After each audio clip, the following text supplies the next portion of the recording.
அகக்குளியல். ஆண்டின் பொதுக்காலம் 22ஆம் ஞாயிறு.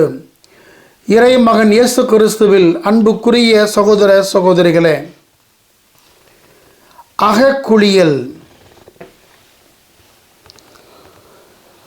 கதானு கதிக்கோ லோகே நலோக பரமார்த்திகா கேதௌ சைக்கத லிங்கே நஷ்டமே தாம்பிர பாஜனம். இது ஒரு வட இந்திய சமஸ்கிருத பாடல். இந்த பாடலுக்கு பின்பு ஒரு கதை இருக்கிறது. ஒரு முனிவர் ஒருவர் புண்ணிய தினத்தன்று கங்கையில் நீராட சென்றாராம். அவர் கையிலே ஒரு தாமிர சொம்பை வைத்திருந்தார். அதை நீராடி வரும் வரை பாதுகாப்பாக வைக்க வேண்டும் என்று அவர் சிந்தித்தார். ஆகையால் அந்த கங்கை கரையிலே மணலை தோண்டி அந்த சொம்பை புதைத்து வைத்தார். சொம்பை புதைத்து வைத்த இடம் தனக்கு தெரிய வேண்டும் என்பதற்காக அதன் மேல் மணலால் ஒரு சிறிய கோபுரத்தை அவர் கட்டி விட்டு நீராட சென்றார். கரையிலே அமர்ந்திருந்த பிற முனிவர்களும் பிற மனிதர்களும் இந்த முனிவர் மணலில் கோபுரம் செய்ததையும் அதன் பிறகு கங்கையில் நீராடி வர செல்வதையும் பார்த்தார்கள்.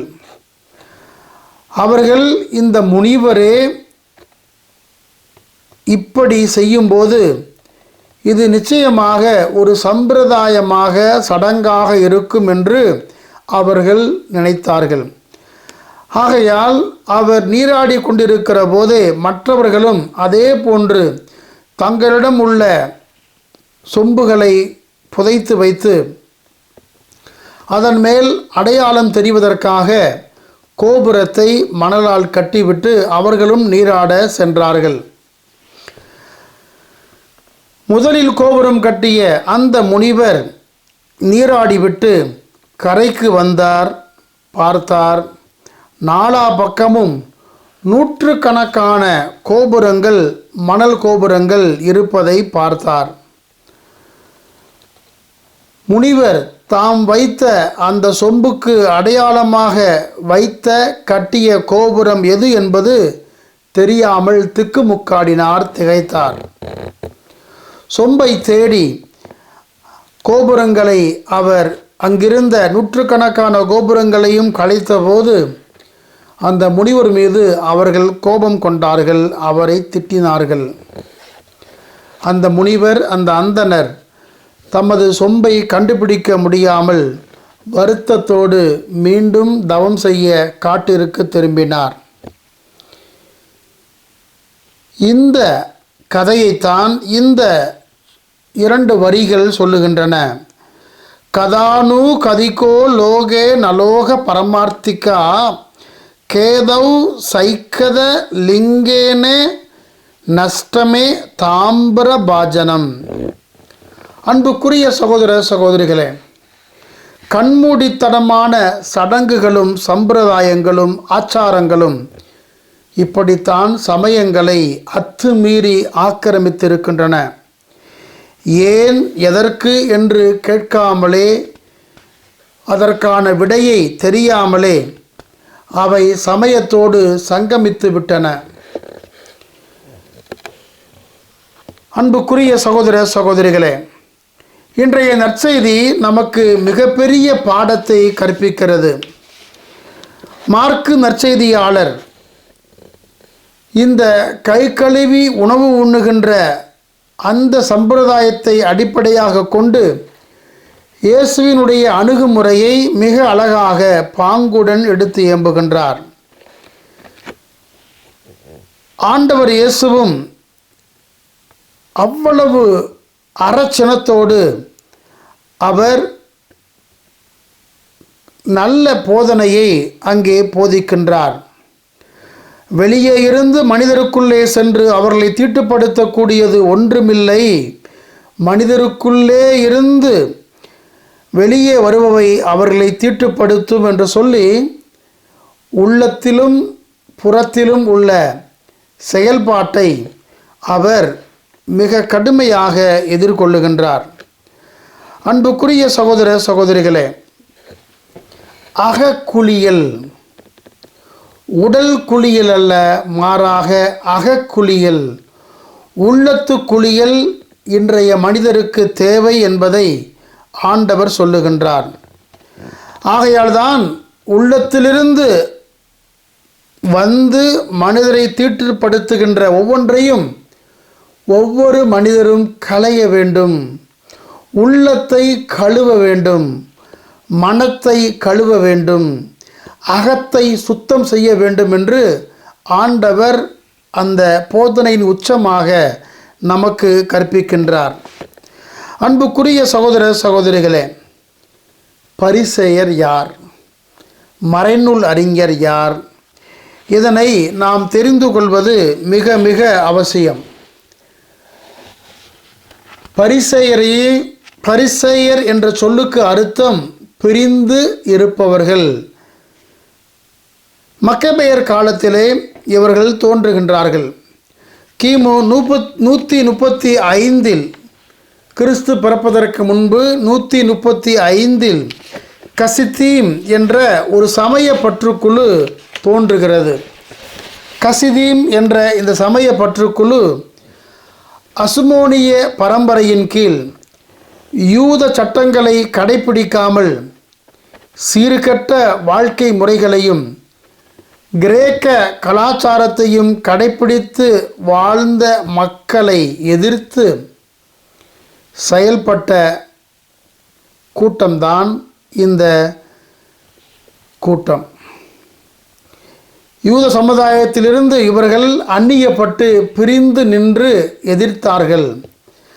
ஆகையால் தான் பரிசேயர்கள் என்று அவர்கள் அழைக்கப்பட்டார்கள். சட்டமே சமயம், சட்டம்தான் அனைத்தும் என்று அவர்கள் வாழ்ந்தார்கள். சட்டத்தை கடைபிடிக்காமல் மோயிசன் வழங்கிய சட்ட நடைமுறைகளை கடைபிடிக்காதவர்களை அவர்கள் கீழ்த்தரமாக பாவித்து நடத்தினார்கள். தாங்கள் மட்டுமே யோக்கியர்கள், தூயவர்கள் என்று அவர்கள் செயல்பட்டார்கள். கிமு 70 பிறகு ரோமை சாம்ராஜ்யம் அங்கு வந்த பிறகு அவர்களுடைய மேலாண்மை ஓங்குகிறது. அவர்கள் சுதந்திரமாக செயல்பட ஆரம்பிக்கிறார்கள். ஆண்டவர் இயேசுவினுடைய காலத்திலே ஏறக்குறைய 6000 பேர் இருந்தார்கள் என்று ஒரு குறிப்பு இருக்கிறது. இவர்கள் கல்வி அறிவில்லாத ஏழை மக்களை புறக்கணித்தார்கள். அவர்களை பல்வேறு வகையிலே அவர்கள் தண்டித்தார்கள், கண்டித்தார்கள். பரிசேயர்கள் யூதர்களின் ஆட்சியாளர் இறைவன் மட்டுமே என்று கருதி ஏனைய அரசியல் அமைப்பு முறைகளை, அதிகார அமைப்பை எதிர்த்தார்கள். மற்றவர்களை சபிக்கப்பட்டவர்கள் என்று முத்திரை குத்தினார்கள். இவர்கள் தங்களுக்கென்று ஒரு சில நம்பிக்கைகளை கொண்டிருந்தார்கள். முதலாவதாக, ஆன்மா அழியாது, ஆன்மாவுக்கு அழிவு என்பது இல்லை. இரண்டாவதாக, இறந்த பிறகு ஒருவருக்கு தீர்ப்பு வழங்கப்படும். அவர் தம் செயல்களுக்கேற்ப இறைவன் அவர்களுக்கு தீர்ப்பு வழங்குவார். மூன்றாவதாக, மரணத்திற்கு பிறகு உயிர்ப்பு என்பது உண்டு. இதனை அவர்கள் நம்பினார்கள். அன்புக்குரிய சகோதர சகோதரிகளே, ஆண்டவர் இயேசு வாழ்ந்தபோது இவர்களை அவர் அன்புடனும் அதே சமயம் சில சமயங்களில் கண்டிப்புடனும் எதிர்கொண்டார். பரிசேயர்களில் சிலர் நண்பர்களாக இருந்ததும் நாம் அறிந்த ஒன்று. பரிசேயர்களில் சிலர் இயேசுவுக்கு எதிராக இருந்ததும் நாம் அறிந்த ஒன்று. ஆக இந்த பரிசேயர்கள் என்பவர்கள் யூத சமுதாயத்திலே குதிரையை ஒட்டகமாக்க முயன்றவர்கள். அதனுடைய அமைப்பு முறையை மாற்ற முயற்சித்தவர்கள். கழுத்தை நீளமாக்கினார்கள். கால்களை சற்று ஒல்லியாக்கி உயரமாக்கினால் இந்த குதிரை இன்னும் நன்றாக இருக்கும் என்று முயன்றார்கள். வெற்றி பெற்றார்கள். நாளடைவிலே அதன் முதுகை இன்னும் பெரிதாக்கி திமிழ் வைத்தார்கள். இந்த குதிரை நாளடைவில் ஒட்டகமாக மாறியது. அந்த அளவுக்கு சட்ட திட்டங்களை தங்களுக்கேற்ப வளைத்தும் நெளித்தும் அவர்கள் எதேச்சதிகார மனப்பான்மையோடு செயல்பட்டவர்கள். ஆகையால் தான் இவர்களுடைய ஒவ்வொரு அணுகுமுறையையும் ஆண்டவர் இயேசு கூர்ந்து கவனித்து இவர்கள் சமுதாயத்திற்கு தீங்காக அமைய முடியும் என்று அவர்களை செம்மைப்படுத்துகின்றார். அவர்களுக்கு உரிய அறிவுரைகளை அவர் வழங்குகின்றார். அன்புக்குரிய சகோதர சகோதரிகளே, கைகளை கழுவாமல் உணவு உண்ணுகின்ற நிகழ்வு 2 முறை நற்செய்திகளில் இடம்பெற்றிருக்கிறது. ஒரு முறை ஆண்டவர் இயேசுவே கைகளை கழுவாமல் உணவு அருந்துகின்றார். லூக்கா அதிகாரம் 11 இறைவசனம் 37 முதல் 40 நாம் இதனை பார்க்கிறோம். இன்று நாம் கேட்டது போன்று அவருடைய சீடர்கள் கைகளை கழுவாமல் உணவு அருந்துவதை நாம் பார்க்கிறோம். இந்த இரண்டினுடைய நோக்கமும் ஒன்றுதான். அதுதான் அகத் தூய்மை, அகக்குளியல். அன்புக்குரிய சகோதர சகோதரிகளே, லேவியர் ஆகமம் அதிகாரம் 30 இறைவசனம் 17 முதல் 21 கொடுக்கப்பட்ட சட்டத்தை ஆலயத்திற்கு மட்டுமல்லாது வீட்டிற்கும் இழுத்து வந்து கைகளை கழுவுங்கள் என்று அவர்கள் நிர்பந்திக்கிறார்கள். இங்கே இயேசு அதற்கு மாற்று சிந்தனையை வழங்குகின்றார். சட்டங்களை இஸ்ரேல் மக்களுக்கு கொடுத்த மோசே, சட்டங்கள் என்பது இந்த சமுதாயத்தை பண்படுத்துவதற்காக, ஒரு ஒழுங்கமைப்பை ஏற்படுத்துவதற்காக கொடுக்கப்பட்டது என்பதை உறுதிப்படுத்துகின்றார். ஆகையால் தான் அந்த 10 கட்டளைகளின் அடிப்படையிலே இந்த சமுதாயம் இயங்க வேண்டும் என்று அவர் ஆசிக்கின்றார். சட்டம் என்பது சமுதாயத்திற்காக, சமுதாயம் என்பது சட்டத்திற்காக அல்ல என்பதை நாம் இயேசுவின் போதனையிலிருந்து அறிந்திருக்கின்றோம். ஆன்மீகம் என்பது ஆன்மாவை ஒழுங்குபடுத்துவது, ஆன்மாவை பக்குவப்படுத்துவது. சமயம் என்பது சமுதாயத்தை, தனி மனிதனை ஒழுங்குபடுத்துவது, சமைப்பது.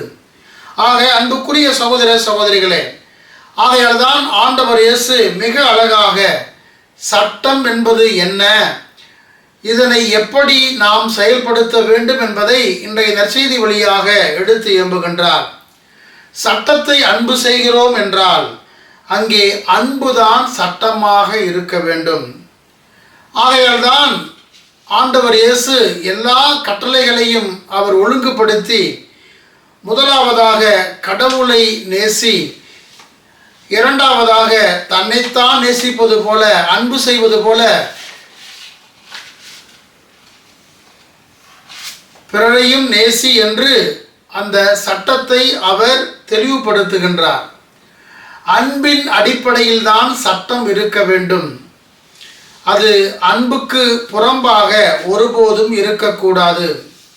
இதைத்தான் இன்றைய 2ஆம் வாசகத்திலே புனித திருத்தூதர் யாக்கோபு மிக அழகாக எடுத்து எம்புகின்றார். உங்களின் உள்ளத்தில் ஊன்றப்பட்ட வார்த்தையை பணிவோடு ஏற்றுக்கொள்ளுங்கள் என்று சொல்லி அந்த வார்த்தையின்படி நடக்க நம்மை அழைக்கின்றார். ஆக உள்ளத்தில் இருத்தி செயலில் காட்ட நம்மை அழைக்கின்றார். துன்புறும் கைம்பெண்களையும் அனாதைகளையும் கவனித்தலும், உலகத்தால் கரைப்படாதபடி தம்மை காத்து கொள்வதும் தான் என்று சொல்லி அவர் புதிய விளக்கத்தை தருகின்றார். ஆக அன்பினால் தான் இந்த சமுதாயம் கட்டமைக்கப்பட வேண்டும். அதைத்தான் ஆண்டவர் இயேசு மிக அழகாக எடுத்து எம்புகின்றார். சட்டம் என்பது அன்பினால் கட்டமைக்கப்பட வேண்டும். சட்டம் என்பது தனி மனிதனையும் இந்த சமுதாயத்தையும் ஒழுங்குபடுத்த வேண்டும். அன்புக்குரியவர்களே, அதில் உள்ள எழுத்துக்கள் என்பதை விட அதனுடைய ஆன்மா மிக முக்கியமான இடத்தை பெறுகிறது. சட்டத்தின் ஆன்மா, ஸ்பிரிட் ஆஃப் த லா என்பதைத்தான் நீதிபதிகள் தங்களுடைய தீர்ப்புகளிலே அடிக்கோடிட்டு காட்டுவார்கள். சட்டத்தை அப்படியே மேற்கோள் காட்டுவதை விட சட்டத்தினுடைய ஆன்மா என்ன என்பதை அறிந்து செயல்படுவதுதான் நம் ஒவ்வொருவருடைய கடமை. ஆக்ட், ஏசிடி, கேபிட்டல் ஏசிடி என்று போட்டால் அது சட்டத்தை குறிக்கிறது.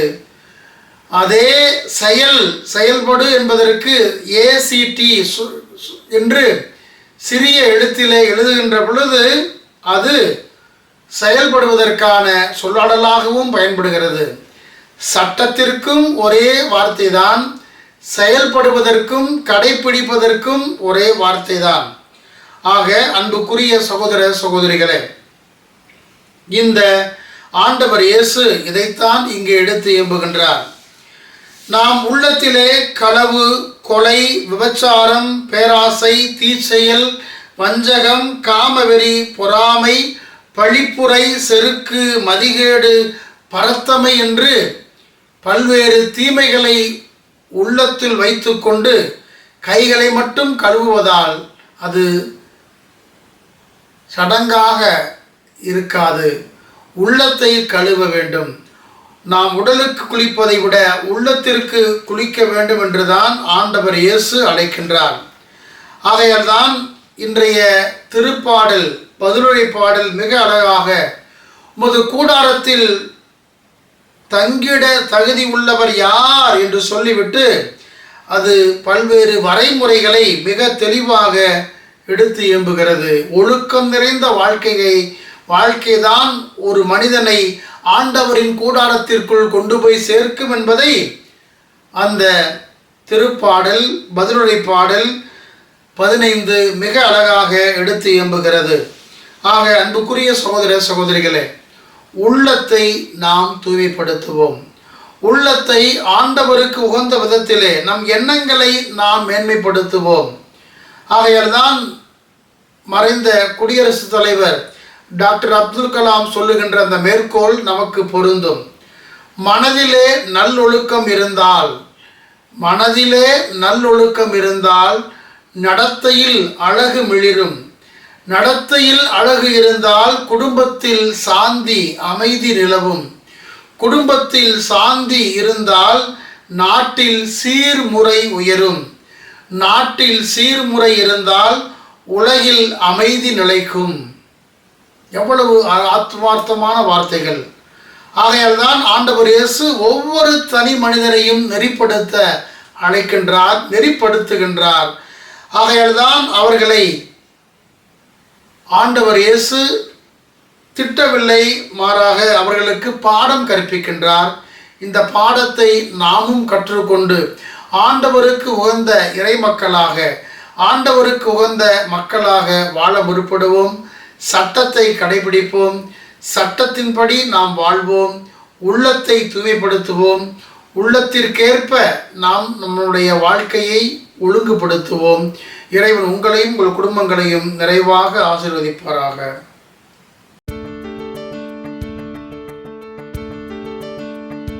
தமிழ் கிறிஸ்டியன்ஸ் டிவி என்ற இந்த யூடியூப் சேனலுக்கு சப்ஸ்கிரைப் செய்து இந்த வீடியோவை லைக் செய்து உங்களுடைய உற்றார், உறவினர், நண்பர்கள் மற்றும் ஊராருக்கு இந்த காணொளியை பகிர்ந்து அனைவரும் ஆதரவு தர உதவும்படி உங்களை அன்புடன் வேண்டுகின்றேன்.